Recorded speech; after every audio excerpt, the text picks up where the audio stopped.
시청자 여러분 안녕하십니까. 미디어 협동조합 국민TV가 만우절인 4월 1일 오늘 거짓말처럼 30명도 채 안 되는 취재 제작 인력으로 거짓말처럼 매일 1시간짜리 생방송 뉴스를 만드는 TV방송을 시작합니다.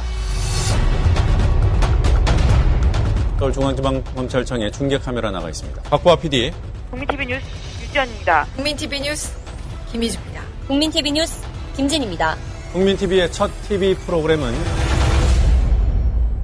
밤 9시 당신의 진실한 메신저 뉴스K가 있습니다. 뉴스K, 국민이 세운 미디어 협동조합이 만듭니다. 미리 보는 뉴스K 시간이죠. 9시에 방송될 것 3시간쯤 빨리 6시에 엑기스만 좀 들어보겠습니다. 뉴스K 취재팀장 황준호 PD 나와 계십니까? 예, 안녕하십니까? 네. 예. 바쁘시죠? 예. 뉴스K를 며칠 보니까 예. 기존에 우리가 공중파나 또 뭐 종편들에서 하고 있는 저녁 메인 뉴스 포맷하고 조금 다른 거 하나가 눈에 띄던데 뉴스 리포트 길이가 좀 길더군요. 예, 보통 지상파들의 뉴스 리포트가 1분 30초. 네. 그리고 문장은 한 12개 정도가 되는데요. 그렇죠. 저희는 그걸 가지고는 충분한 얘기를 못하고 더 깊이 들어갈 수 없다라고 판단해서 길이에, 물론 짧게 할 거는 짧게 하는데 네. 길게 길게 할 필요가 있을 때는 길이에 구애받지 말자, 이런 방침을 가지고 있습니다. 기존의 불문율처럼 돼 있던 거 너무 구애받지 말자. 그렇습니다. 그래서 지상파 같은 경우에는 그런 시간으로 해야 그 시청자들이 채널을 돌리지 않고 또 그런 것들을 수십 년간 해오면서 가장 채널을 안 돌리게 하는 시간에 맞췄다고 본다면 저희는 내용을 좀 더 충실하게 전해주는 그런 것을 목표로 해서 저희는 뭐 채널이 돌아가거나 그럴 일은 없으니까 그래서 좀 길게 해도 괜찮다라는 방침을 가지고 있습니다. 그러니까 일종의 그 길들여진 그것을 좀 깨보자 뭐 이런 말씀이시네요. 그렇습니다. 예. 그러니까 꼭지쓰는 줄이되 길게 들어갈 것은 시간에 구애받지 말고 요모조모 완전히 한번 따져보자. 그렇습니다. 그리고 이제 지금까지는 그런 경우가 많지 않았는데 어떤 경우는 단지 그냥 양측의 논란만 전하는 게 아니라 그 논란 중에 어떤 게 더 사실에 가까운가, 어떤 진위를 가리는 역할, 언론으로서 진위를 가리는 역할을 하려면 좀 더 시간을 많이 배분할 수밖에 없다는 현실적인 생각을 하고 있습니다. 한국 미디어 학계에서 그동안 우리 언론 실제 현재 필드에 나와 있는 언론에게 그동안 계속 해왔던 그런 문제 중에 하나를 정면으로 한번 다뤄보겠다, 그렇게 실현해보겠다, 뭐 이런 의욕으로 듣겠습니다. 예. 뉴스K는 또 뭐 이른바 출입처 개념, 이 용어는 일반 청취자분들이나 다들 이제 아시지 싶습니다만, 출입기자 제도 이런 걸 없애고 그 대신 뉴스 PD를 이렇게 하고 있는 것 같던데 어떻게 달라요? 무슨 뜻이에요? 저희는 보통 이제 뉴스 PD라고 하는 거는 기자가 기사를 쓰고 영상은 촬영 기자가 찍고 또 편집 요원은 다른 사람이 하고 이런 체제가 일반 지상파 방송의 체제인데요. 그렇죠. 저희는 뉴스 PD들이 물론 기본적으로 기사는 쓰지만 자기 리포트는 자기가 직접 영상을 편집하고 처음부터 기획도 하고 이런 역할을 다 한다는 의미입니다. 그래서 또 어떤 경우에는 촬영까지도 본인이 혼자 다 하는 경우가 있습니다. 그래서 그런 의미에서 좀 PD적 성향이 더 강하다라는 의미로 뉴스 PD라고 쓰고 있습니다. 네. 오늘 밤 9시 주로 어떤 아이템들 준비했습니까? 예, 오늘 이슈 라이브에서는 오늘 안철수 공동대표가 청와대에 갔는데요. 어제는 또 새정치민주연합 당내에서 기초공천 폐지 문제에 대한 당내 논란이 좀 있었고 소동이 많았죠, 어제. 예. 그 전날까지는 좀 지도부의 노선에 따르자라고 했는데 어제는 약간의 소동이 있었고 그걸 오늘 안철수 공동대표가 청와대로 갔다 오면서 약간 좀 정리되는 분위기가 있는데 이런 흐름에 대해서 좀 짚어보는 리포트를 준비하고 있습니다. 그리고 또 전화 연결로는 어벤져스 2 촬영장도 직접 갔는데요. 거기서 뭐 어떤 문제가 있고 거기 정부가 말하는 경제 유발 효과라는 건 과연 사실인지 이런 것들을 좀 짚어보는, 사실 이거는 아주 무자르듯이 잘못됐다라고 하기는 좀 어려운 부분이 있다고 봅니다. 저희는. 그래서 그렇지만 어쨌든 이런 부분은 짚어봐야 된다라는 것들을 좀 얘기하려고 합니다. 그러잖아요. 뭐 일요일 날은 모르겠는데 그나마 평일 날 주요 간선도로를 일부 통제하고 그런 출퇴근 시간에는 참 좀 그래요. 그렇습니다. 그리고 뉴스룸 리포트에서는 자율형 사립고가 그 정부 지원을 받지 않게 돼 있는데 네. 최근에 정교조가 감사원에 감사를 청구하면서 자율형 사립고가 그 알과는 다르게 정부 지원을 많이 받아왔다라는 거를 고발했던 적이 있습니다. 그래서 그 문제는 과연 어떤가를 따져보고 또 최근에 삼성이 만든 최초의 자율형 사립고 충남 삼성고라는 학교 여기에서는 또 어떤 특혜가 있나 이런 문제를 따져보는 시간을 가질 예정입니다. 아, 충남 제가 과문해서 모르는데 충남에 삼성이 고등학교를 만들었나요? 예, 아산 탕정지구에 삼성 디스플레이 그런 것들이 굉장히 많은데요. 탕정에 삼성전자 공장이 큰 게 있죠. 네. 예, 거기서 충남 삼성고라는 이름의 학교를 만들어서 올해 3월 1일 날 개교했습니다. 그럼 거기는 삼성에 다니는 임직원들의 아이들만 들어가는 학교입니까? 전체 정원의 70%를 삼성 임직원들의 아이들을 뽑고 네. 나머지 30%를 일반 학생들을 뽑는데요. 네. 이 삼성고가 생기면서 오히려 학교가 하나 더 생겼으면 학생들 많이 흡수해야 되는데 예. 오히려 81명의 그 아산 지역 학교로 못 다닐 수 없는 학생들이 작년에 비해서 81명이 늘었습니다. 아, 그래요? 예. 네. 그래서 학교가 하나 더 생겼는데 왜 수용할 수 있는 일이 더 줄어들었나 이런 문제를 좀 짚어볼 예정입니다. 자세한 사정은 이따 9시에 뉴스에서 듣겠습니다. 고맙습니다. 예, 9시 뵙겠습니다. 네, 지금까지 황준호 뉴스K 뉴스팀장이었습니다. 이광윤 정치평론가 모시고 살펴보도록 하겠습니다. 이광윤 정치평론가 나오셨습니다. 이광윤 정치평론가와 함께 전망을 좀 해보겠습니다. 이광윤 정치평론가 나오셨습니다. 기자 출신 정치평론가 이광윤의 오늘. 갈등이 가려운데 구두 위를 긁는 일이 적어도 없도록 하겠습니다. 길 잃은 대한민국의 나침반이 되겠습니다. 이광윤의 오늘 5시 반 저녁길 시사 프로그램 이광윤의 오늘. 정치평론가 이광윤이 함께하는 국민라디오 이광윤의 오늘.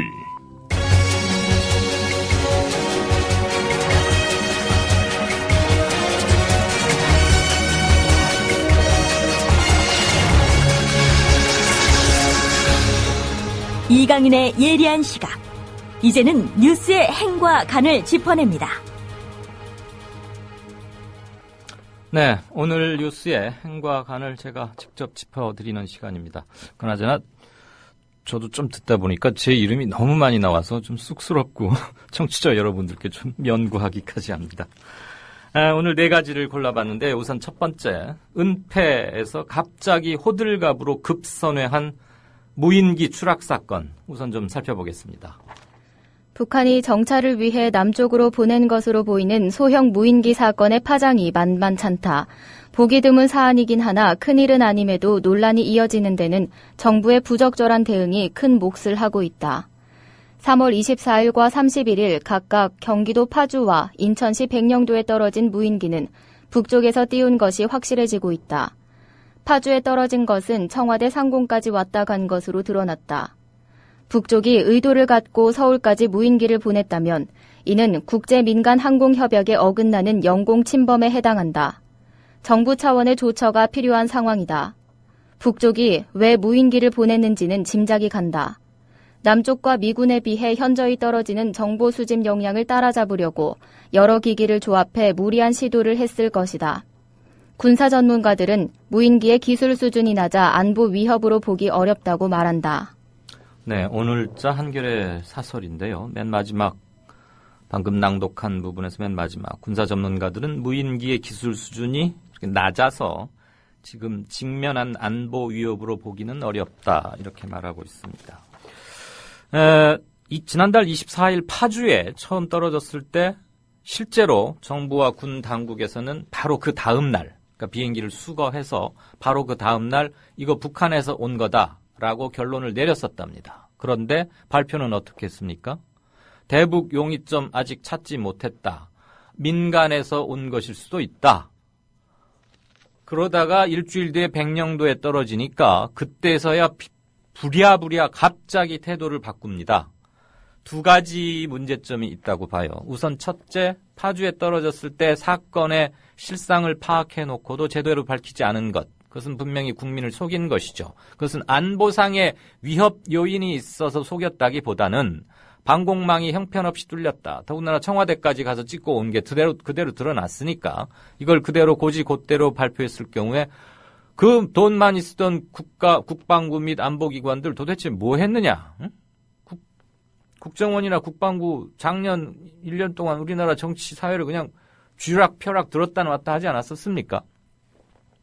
본연의 임무는 소홀해서 어쨌거나 이런 일이 생긴 거 아니냐라는 비판이 두려워서 감춘 것 아닌가 이런 오해를 받기에 충분하고요. 그러다 일주일 뒤에 또 백령도에서 그런 일이 터지니까 실은 그것도 주민이 신고한 거예요. 군인이나 누가 이렇게 쭉 보고 있다가 추락해서 뭐가 있다고 가서 잡아온 게 아니고 주민이 신고한 겁니다. 떨어져 있는 걸. 아니, 우리나라는 큰 사건이건 뭐건 저 주민 신고 아니면 잘 되는 일이 별로 없어요. 그리고 뭐 물 날리려고 그러면 다 군인들이 와서 모래주머니 쌓고 뭐 하고.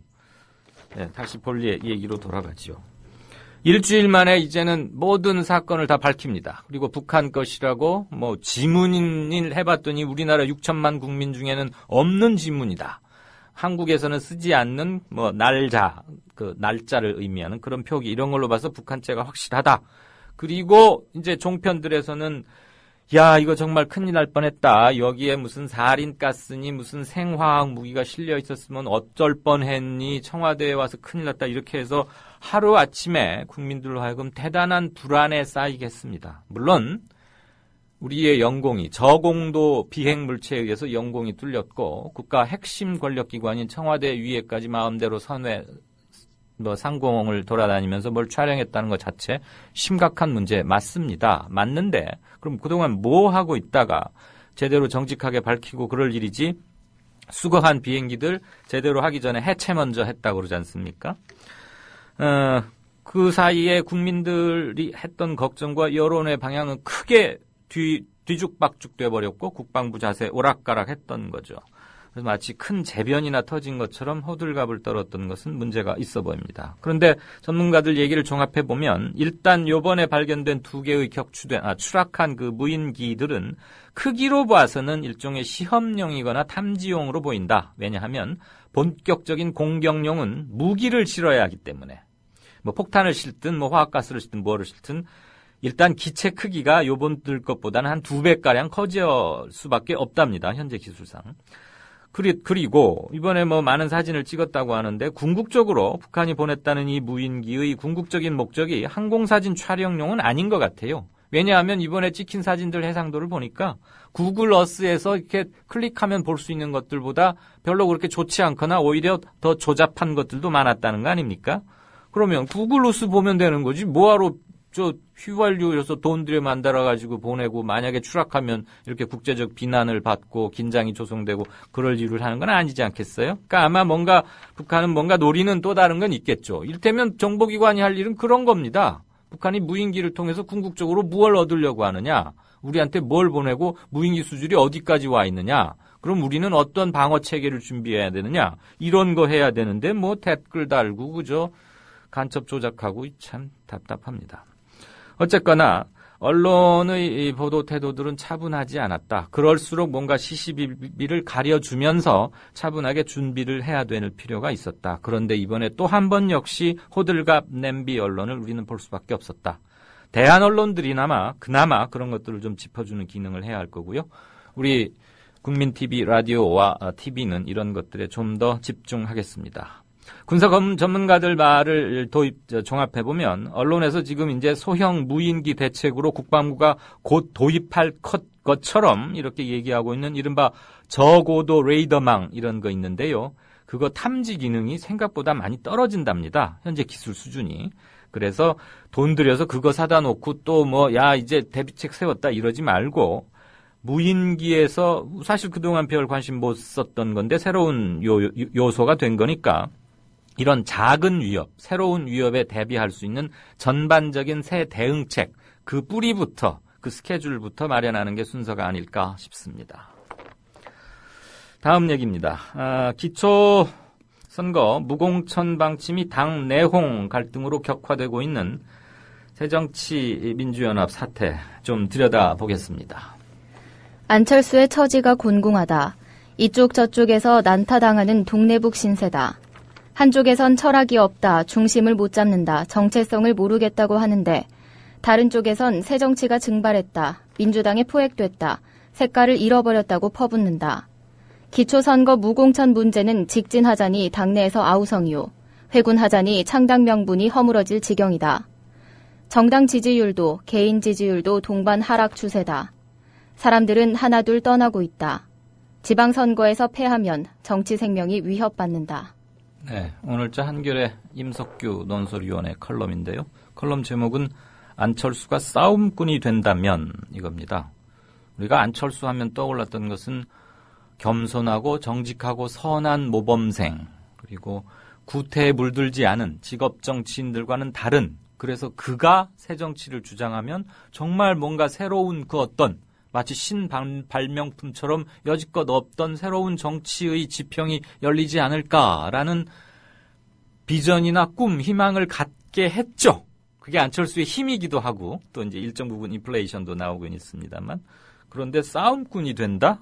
좀 일견 어울리지 않아 보이는데, 아마 안철수, 이제는 야당의 공동대표가 된 안철수 의원, 안철수 대표에게 결기, 강력한 어떤 그 투쟁하는 모습, 싸워야 할 땐 분명히 싸우는 모습, 늘 그냥 쌈딱처럼 시비만 붙이고 다니라, 물론 그런 것은 아니었을 거고요. 어제 저녁부터 새정치당 내부 사태가 좀 심각하게 돌아가고 있습니다. 전략본부장을 지냈죠. 서울 동대문의 재선 의원인 민병두 의원은 이렇게 될 바에야 지방선거를 보이콧 해버리자, 이런 좀 어떻게 보면은 막 자해적인 주장으로도 들릴 수 있는 말을 했고요. 페이스북을 통해서. 그다음에 재선의 386 운동권의 뭐 대표적인 주자 중에 하나인데, 우상호 의원은 전 당원 투표제를 통해서 결정하자. 안철수, 김한길 이 두 사람이 그냥 둘이 얘기하고 합치기로 하면서 무공천 이렇게 할 게 아니고, 상황이 이렇게 바뀌었고 하니까 새누리는 안 하겠다는데 우리도 어떻게 해야 되는지를 당원한테 물어보자. 즉 당내 직접 민주주의를 한번 해보자라는 거고, 급기야는 앵커 출신의 최고위원인 신경민 의원이 무공천하겠다는 것은 정당 해산하자는 얘기와 다르지 않다. 정당 해산론까지 들고 나왔어요. 지금 합친 지, 창당대회한 지 며칠이나 됐다고. 요것들만 들으면, 이 제목들만 들으면 사람들, 아우, 또 저 친구들 또 저 모양이야? 계파별로, 노선별로 또 이렇게 찌그락찌그락 안에서 싸우는 건가? 이렇게 생각할 수 있는데, 지방선거를 앞두고 선거를 준비하는 풀뿌리, 지방 나갈 사람들의 그만큼 지금 절박한 심정을 대변함과 동시에 말 그대로 정당 정치를 어떻게 착근시켜야 하는 원칙에 관한 문제, 그리고 안철수 진영과 민주당이 합칠 때 연결고리가 됐던 무공천이 정말 이게 목숨을 걸고라도 지켜야 할 지고지순한 명제인가, 이것을 사수하고 나면 새 정치가 되는가에 대한 근본적인 질문이라고 볼 수 있는 거예요. 그만큼 지금 밑에서는 들끓고 있고 압력이 있다라는 겁니다. 그런데 두 대표, 김안 두 대표는 자기들이 이걸 가지고 해왔던 거니까 아직까지는 요지부동인데, 당내 외에서 안팎에서 끌어오르고 있는 이 압력을 계속 이기긴 힘들 겁니다. 그것의 일환으로 오늘 안철수 공동대표가 직접 청와대 찾아갔죠. 사실 여야 영수회담은 비서들끼리 뭐 이렇게 수면 아래서 참모들끼리 다 얘기하고, 어디서 며칠 날 만나서 어떤 것들을 얘기하고 어떤 것들을 공동 커뮤니케 형식으로 발표한다까지도 실은 다 조율을 하고 하는 건데, 이건 그냥 뚜벅뚜벅 청와대로 간 겁니다. 마치 청와대 비서관 아는 사람 만나서 뭐 민원 제출하거나, 우리도 저 청와대 갈 때 그렇게 가거든요. 청와대 그 정문 옆에 민원소 뭐 111초소인가 옆에 있어요. 거기 가면 신분증 내고 뭐 방문 목적 쓰고 만날 사람 이름 적고, 그렇게 해서 거기서 신분증 주면 그거 갖고 이제 들어가는데 꼭 그 형식을 밟았습니다. 일부러 그런 거죠. 자, 나는 무공천 이거 관철을 위해서 박근혜 대통령을 만나려고 직접 청와대까지 갔다. 이거를 청와대에다가도 보이는 것이고, 민주당, 이제 새정치연합 사람들에게도 보여주는 거예요. 일종의 시위 효과.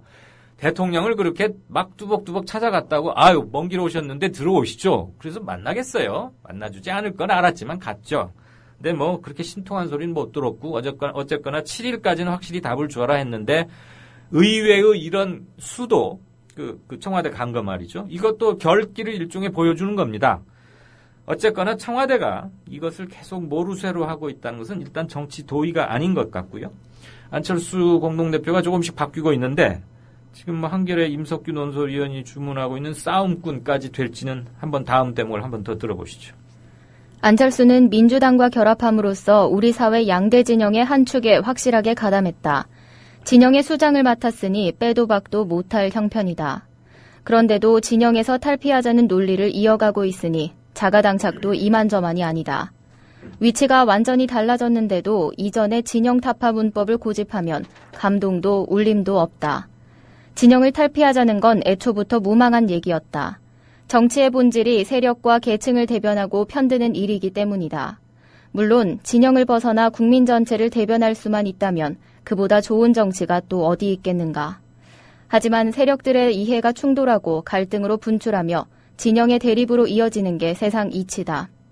대립하는 진영이 없다면 그곳은 이미 정치 조직도 정치 리더십도 필요 없는 유토피아일 거다. 사실 뭐 더 이상 부연할 데가 없이 잘 정련된 다듬어진 문장인데 정치 조직도 정치 리더십도 필요 없는 유토피아일 거다. 근데 현실은 유토피아가 아니지 않습니까? 디스토피아니까 어쩔 수 없이 진영과 세력이 나뉘는 거고 세력이 자기 몸집을 늘려서 표를 많이 얻어서 자기의 정치적 비전을 이루겠다고 하는 게 정당인 것이고 그 제도가 선거인 것이죠.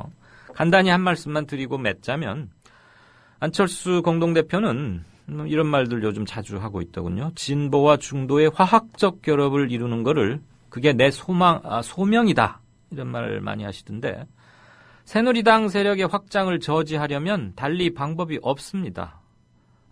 안철수 의원만이 갖고 있는 여러 가지 개인적 장점, 주식으로 치면 미래 가치가 훨씬 커 보이는 주식인데 과연 그 시점에 가서 정말 까봤더니 그만큼의 가치가 있어서 예상한 주가에 올라갈지 아니면 실은 좀 많이 부풀려졌구나. 그래서 오픈해봤더니 예상외로 주가는 빠져있는 허당일지는 지금 본인에게 달려있는 것이죠. 어쨌거나 정치는 낭만은 아닙니다.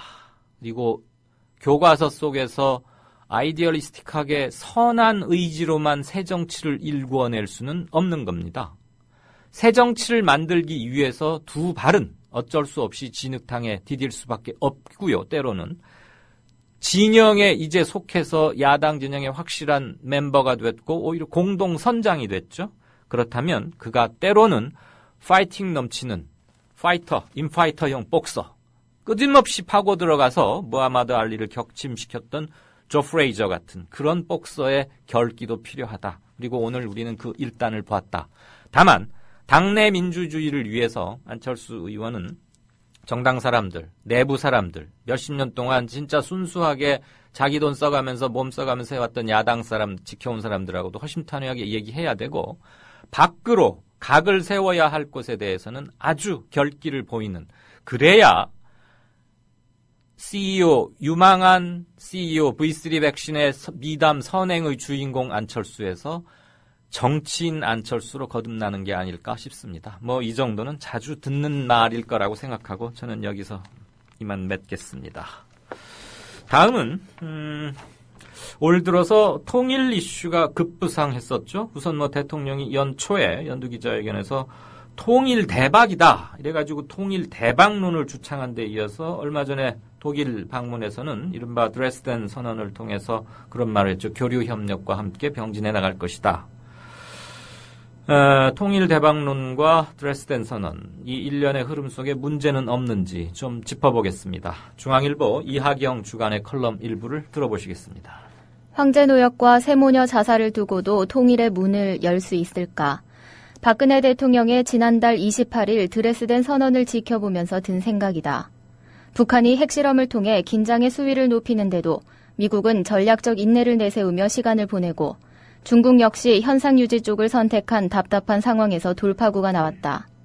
화해, 교류, 협력과 비핵화를 동시에 추진하겠다는 유연한 입장이다.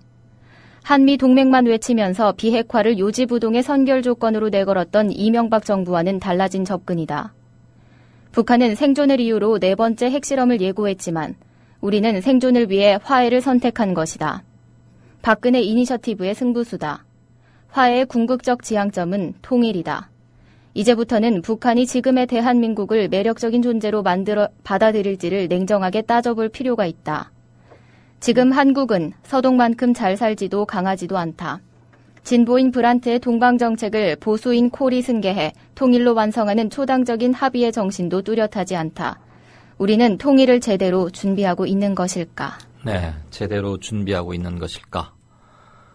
통일 대박론을 주창했던 박근혜 대통령도 참모들의 도움을 받아서 진지하고 냉철하게 심각하게 생각해 봐야 할 것이고요. 물론 그러고 계시리라고 믿고 싶습니다만. 통일에 관한 한 정말 너 나가 따로 없죠.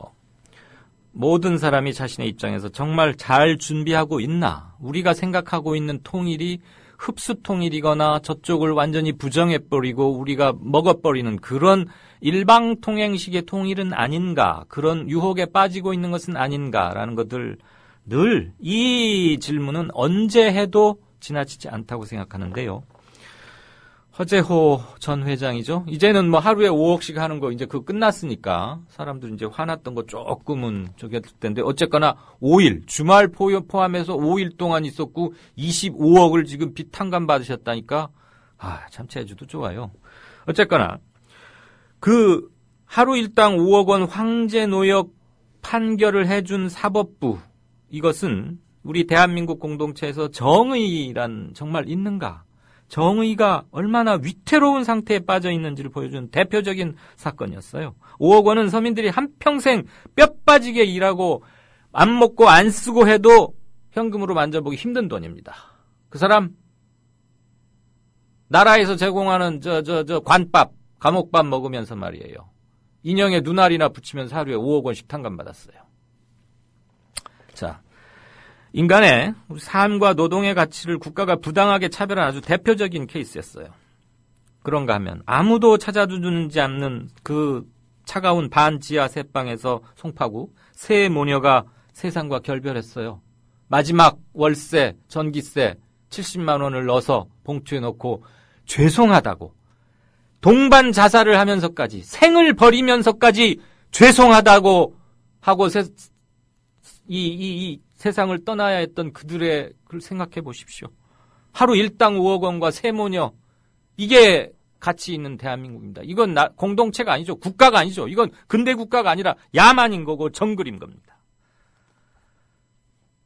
나란 일 한다는 사람들은 지금 우리에게 공동체는 과연 존재하는가? 그리고 우리가 정의와 복지의 결핍을 해결하지 못해서 가슴을 치고 있는데 좋아.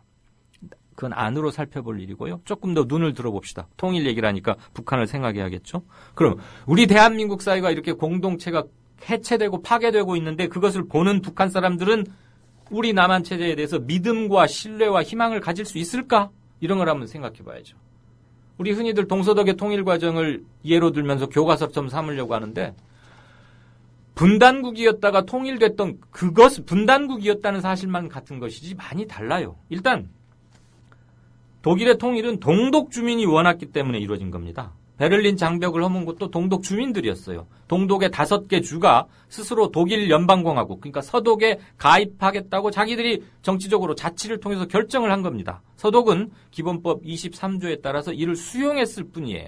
물론 서독이 동독보다 강하고 잘 살긴 했습니다. 그렇지만 단지 그 이유만으로 동독 사람들이 우리 서독하고 합치겠다 했던 건 아니죠. 신뢰가 있었던 거죠. 공동체에 대한 신뢰.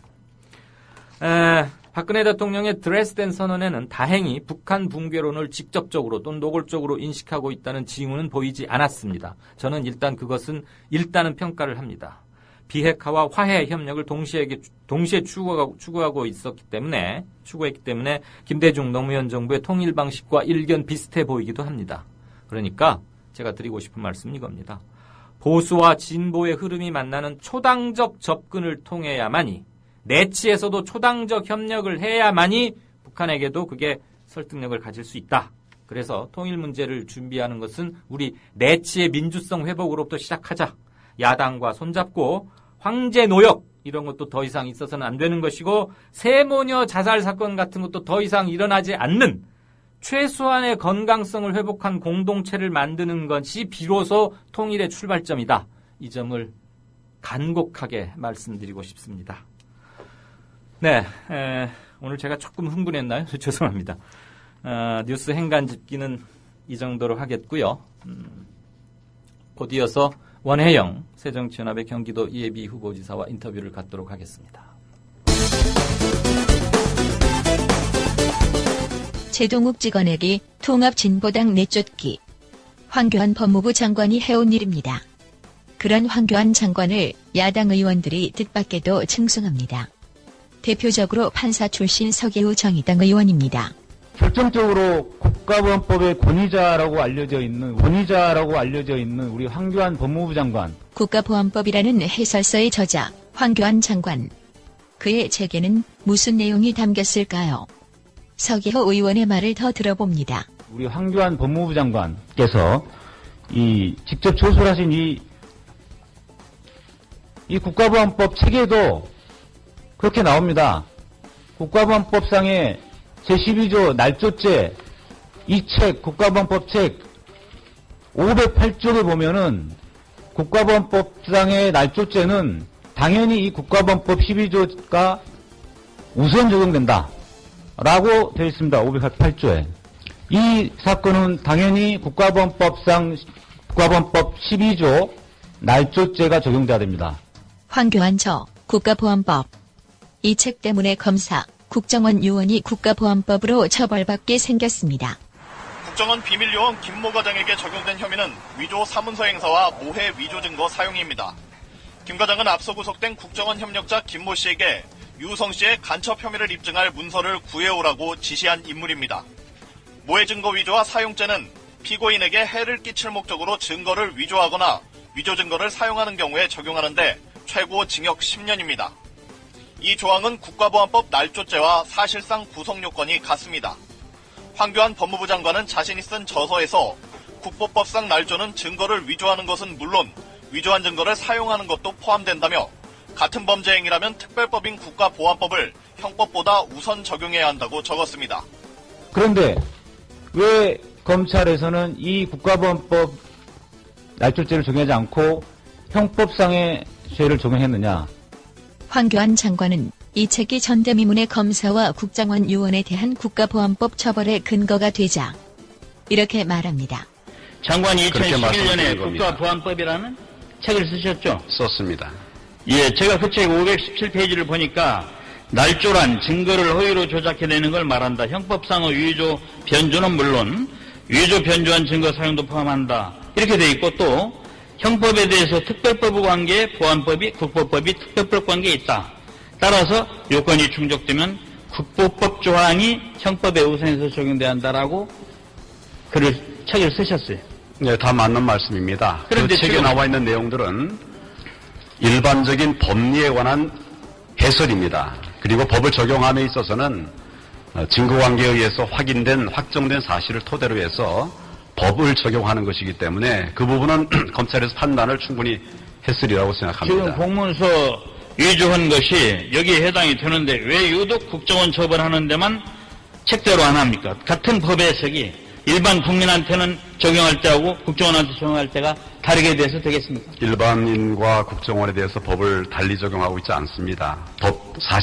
수사 결과가 나온 사실관계를 토대로 해서 법을 적용하고 있습니다. 그 책에 담긴 내용은 맞지만 일반적인 법리라는 겁니다.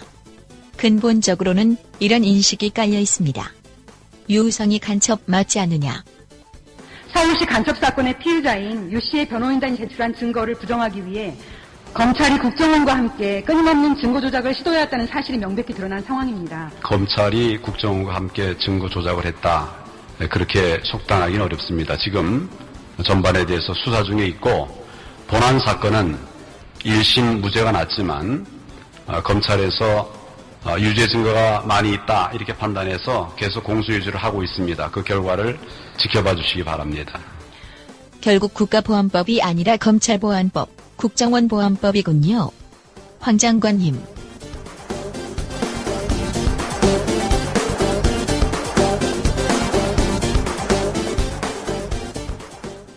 네, 새정치민주연합의 경기도지사 예비 후보로 나선 원혜영 의원께서 선거 비용을 마련하면서 기부천사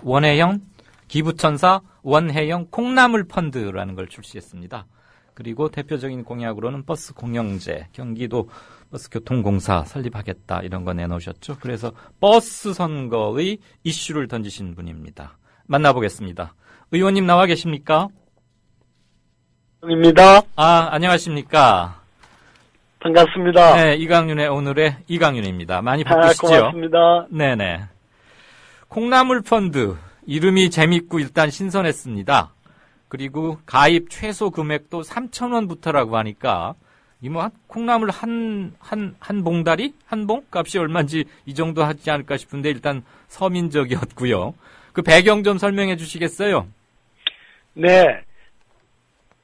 제가 풀무원을 창업해서 경영을 했습니다. 예. 풀무원의 초창기부터 대표적인 상품 중에 하나가 콩나물입니다. 네. 그래서 이 콩나물은 또 수백 년간 이어진 우리 서민들의 또 우리 민족의 대표적인 먹거리고요. 예. 그래서 또 풀무원의 상품이고 그래서 이 콩나물처럼 아주 소박하고 그러면서도 아주 필수적인 이러한 것을 가지고 우리 서민들의 어떤 식생활에도 기여하고 예. 또 콩나물국처럼 시원하게 아주 서민을 위한 경기도정을 하겠다 이런 뜻으로 펀드의 이름을 콩나물이라고 붙였습니다. 그러니까 재밌네. 시민들이 아주 재밌어하고 호응이 워낙 크네요. 예. 그리고 보통 이 대통령 선거나 경기지사, 서울시장 이렇게 큰 선거는 경비가 많이 듭니다. 예. 그것을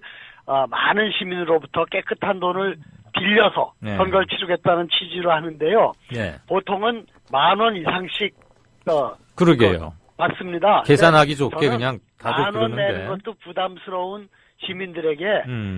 금액이 크고 작은 건 중요하지 않으니까 네. 어쨌든 내가 깨끗한 돈을 가지고 우리 정치를 발전시키는 데 기여하겠다 이런 뜻으로 적은 금액으로도 참여하실 수 있도록 3,000원부터 정했습니다. 콩나물 한 봉다리 값이 조금 넘는 금액이 되겠죠. 3,000원. 일단 누구나 참여할 수 있도록 하자는데 취지를 갖고 이렇게 했습니다. 그러니까 잘 알겠습니다. 사람들이 왜 궁금해하시는 게 많아요. 예. 왜 콩나물 펀드냐? 여기 풀무원 창업자니까 풀무원의 대표 상품 콩나물에서 따왔나 보다. 근데 풀무원 창업자 왜 돈이 없냐?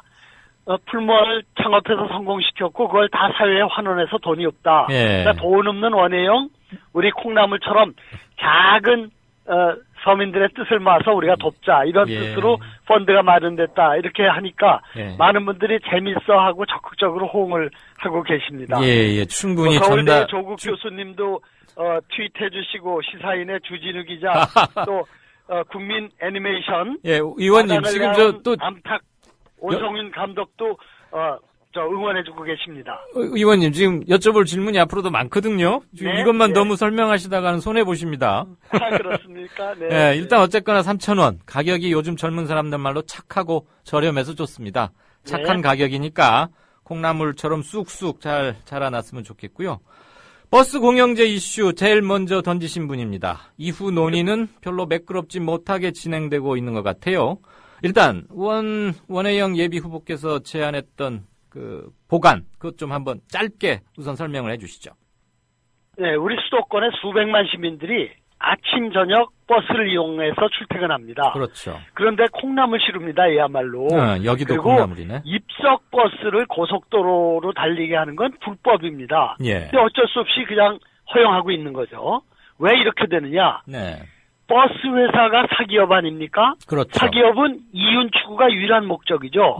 버스를 늘리면 됩니다. 해법은 간단한데 그런 버스 회사가 이익이 안 납니다.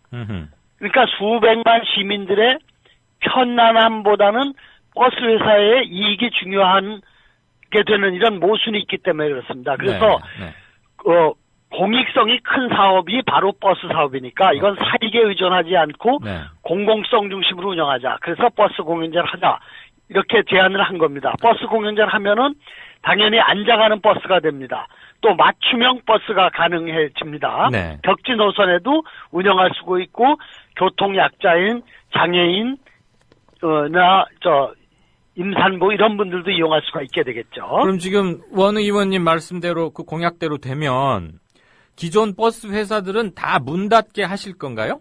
아니죠. 자본주의 사회에서 기존 수는... 버스 회사의 어떤 그 영업권 같은 걸 인정을 안 할 수가 없죠. 예. 그러니까 이거는 네. 부분적으로 또 예. 단계적으로 점진적으로 추진해야 됩니다. 네. 우선 버스 회사가는 이익이 유일한 기준 아니겠어요? 그렇죠. 그러니까 돈벌이 되는 노선, 사업은 아예 하질 않습니다. 예, 예. 그리고 하다가도 돈벌이 안 되면 폐기합니다. 그렇죠. 이런 데부터 공익성을 기준으로 운행을 시작하고 또 그러다 보면은 버스 회사와 공공버스가 경쟁을 하게 되겠죠. 그럼 버스 회사의 안전도나 친절도나 신속도도 제고가 될 거고요. 그래서 당분간은 공영버스와 사용버스가 경쟁하는 기간을 많이 가질 거라고 예측하고 있습니다. 그리고 시민들이 공영제가 이렇게 좋은 거구나 하면은 그 힘을 바탕으로 공영제를 좀 더 확대해 나갈 수가 있다고 생각합니다. 그러니까 쉽게 말하자면 경기도에서 도립 차원의 버스 회사를 하나 세워가지고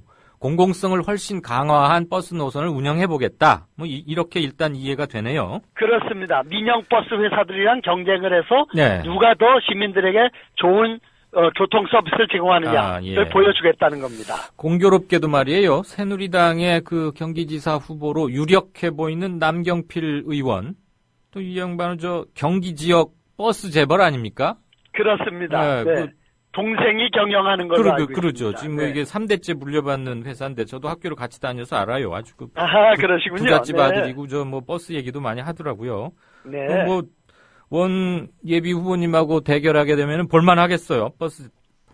그렇습니다. 지금 보수 세력의 대표인 여당의 대표 주자 남경필 후보는 버스 준공영제를 주장하고 있고요. 또 우리 민주당에서도 유력한 후보 중에 하나인 김진표 후보님도 준공영제를 주장하고 있어요. 그 준공영제와 의원님이 얘기하는 것과는 어떻게 달라요? 뭐가요? 준공영제요? 근데 이게 준자가 붙으니까 공영제가 100이라 그러면 한 80%나 90%로 하는 게 준공영제인가 보다 이렇게 오해가 되는데요.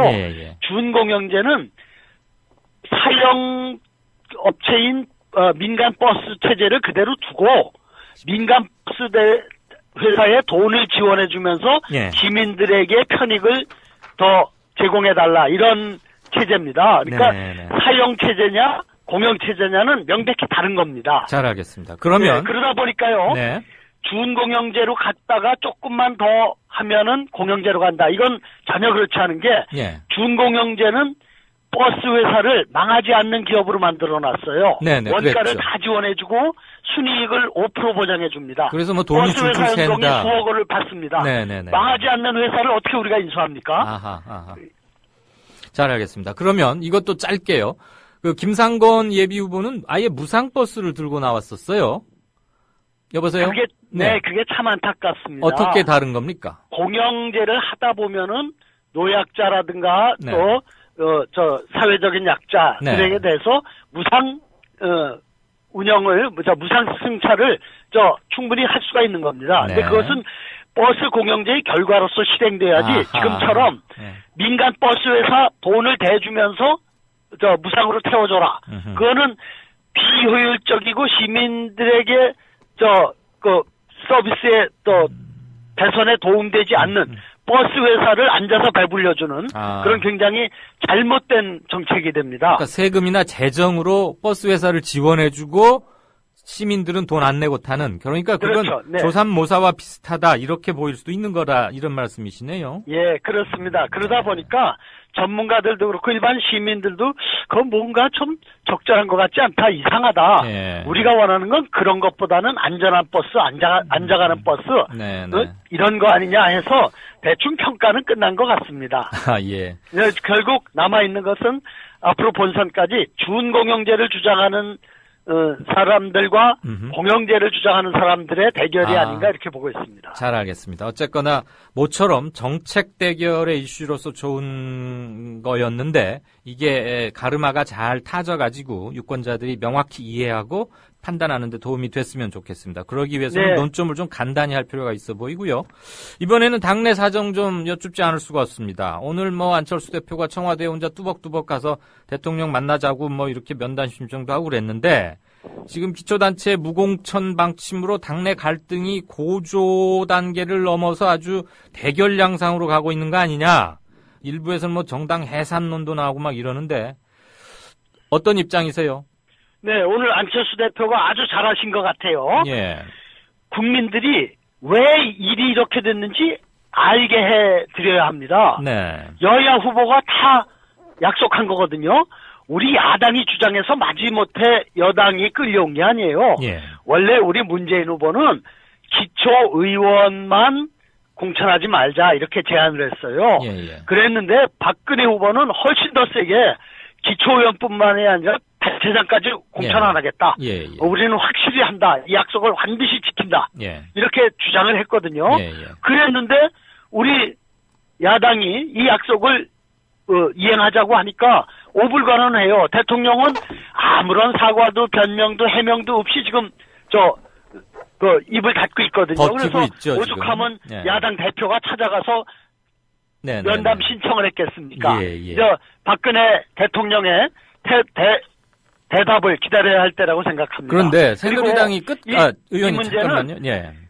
그야말로 그 책임이 대통령과 여당에 있는 이상 그것을 분명하게 하고 그 약속을 이행하도록 싸우는 게 중요하지. 네. 우리 당 내부에서 이게 될 일이냐 안 될 일이냐. 예. 우리라도 그러면 공천 배제 문제를 다시 재논의해야 되지 않냐. 이런 내부 논쟁으로 가는 건 바람직하지 않다고 보고 있습니다. 그러면 어쨌거나 새누리당이 약속을 지키도록 계속 압박을 하자. 지금 이런 말씀이시죠? 그렇습니다. 그런데 지금 선거는 2달밖에 안 남았고요. 새누리당이 좀 그냥 후안무치할 거 작정을 하고 끝까지 자기들은 정당 공천 해버리면 하겠다는 거 아닙니까? 대통령도 그냥 모르쇠로 일관하고 있고요. 그러면 근데 민주당은 우리 야당 대표가 청와대까지 찾아가서 회담을 요청했으니까 난 반응이 있을 거라고 보고 있습니다. 만약에 없으면요? 그래서 저는 기초선거 보이콧까지 모든 방안이 다 강구돼야 된다. 그래야지 국민을 우습게 알고 약속을 일방적으로 저렇게 폐기하고 아무런 변명조차 없는 이러한 대통령과 여당을 국민들이 용납하지 않을 거다. 저는 그렇게 보고 있습니다. 새누리당과 청와대가 끝까지 모르쇠로 나오면 차라리 선거 보이콧을 해서라도 하자. 네, 저는 그런 주장을 하고 있습니다. 꼭 보이콧 하자는 건 아닙니다. 다만 보이콧까지 다 각오하고 싸우자 이런 얘기입니다. 그러니까 우리도 정당 공천 해야 되는 거 아니냐. 이 견해에는 좀 반대하신다 이 말씀이네요. 네, 그거는 지금 논의할 때는 아닙니다. 알겠습니다. 모든 힘을 기울여서 싸우고 국민들이 왜 일이 이렇게 잘못됐는지 야당의 입장은 뭐고 대통령과 여당의 입장은 뭔지 보다 분명히 알게 할 필요가 있습니다. 주말 그리고 다음 주 월요일까지 청와대와 정부 여당의 입장을 한번 지켜보시죠. 마지막 질문 드리겠습니다. 조금 들으시면 서운하실 수도 있습니다만 예상보다 그렇게 지지율이 팍 치고 올라가는 것 같지 않아요. 우선 당내 경선 통과가 중요해 보이는데 승부수가 필요한 시점 같습니다. 보관 또는 비장의 무기 있습니까? 네, 지금까지 이렇게 제가 좀 덜 알려져 있기 때문에 지지율이 낮은 건 당연한 일입니다. 김진표 후보님은 이번에 재수하시는 거 아닙니까? 그리고 그동안에 여러 해 동안 열심히 경기도를 누비셨고요. 김상곤 교육감은 바로 2번씩이나 경기도 교육을 책임진 교육감이셨습니다. 그러니까 제가 안 알려져 있기 때문에 그런데 그 대신 원혜영님은 알리면 알리는 만큼 지지도가 상승하는 아주 특이한 경력이 있습니다. 그러니까 기업을 경영했고 도시를 경영한 성과와 이런 업적이 있는 유일한 정치인이 저기 때문에 시민들이 알면 알수록 바로 호감을 나타내고 지지와 연결됩니다. 이번에 제 콩나물 펀드가 선풍적인 인기를 끄는 것도 바로 그런 점 때문에 그렇습니다. 잘 알겠습니다. 행운과 선전을 기대하겠습니다. 고맙습니다, 의원님. 감사합니다. 네, 지금까지 새정치민주연합의 경기도지사 예비 후보인 원혜영 의원과 얘기 나눴습니다. 이강윤의 오늘, 이제는 정가 산책으로 함께합니다. 정치권 동향, 생생하게 풀어드릴 분은요. 네, 한국일보 양정대 기자입니다. 많이 기다렸죠? 양 기자. 네, 안녕하세요. 예. 조금 앞에 인터뷰가 길어져서 미안합니다. 들으셨죠? 원혜영 의원과 인터뷰하는 거? 예. 오늘 미안한데 한 6분 정도, 5, 6분밖에 할애가 안 될 것 같아서요. 우선 핵심만 간단간단 짚어볼까요? 네. 내일이면 이제 6.4 지방선거 딱 D-60, 2달 남았습니다. 그렇죠. 근데 기초선거 정당 공천 여부 둘러싸고 여전히 오리무중이에요. 그렇습니다. 오늘 지금 새정치민주연합 안철수 공동대표가 청와대 민원실을 찾아갔습니다. 네네네. 민원실에 가서 박근혜 대통령한테 면회 신청을 한 건데요. 일반 민원인처럼. 네. 그렇죠. 이 야당, 제1야당의 공동대표가 사실 민원실로 가서 이 민원을 접수한다. 예. 참 이례적인 일 아닙니까? 그렇죠. 이제 여권에 대해서 이 압박을 하고 또 예. 박근혜 대통령한테 지금 회동 제안한 게 이제 일주일 다 돼가는데 예. 계속 이제 아무 얘기가 없으니 결국은 이 불통 이미지, 박근혜 대통령의 불통 이미지도 좀 부각시켜보자. 그렇죠. 일단 그림이 되죠. 예. 오늘 새누리당 정말 발끈했는데요. 이 정치쇼다 뭐 이런 얘기를 했는데 네. 이게 이제 아무래도 아니 진짜 박근혜 대통령을 정말 계속 건드리네 이런 분위기였던 것 같습니다. 오늘 뭐 새누리당 제가 뭐 자세히 전해드리기는 그렇습니다만 어쨌든 발언의 수위들이 굉장히 높습니다. 아니 근데 필요하면은 대통령도 얘기할 수 있고 그러는 거지. 지금 무슨 그렇죠. 어전 회의 하는 거 아니잖아요. 글쎄 말입니다. 저 이거 궁금했는데 요걸 먼저 물어볼게요.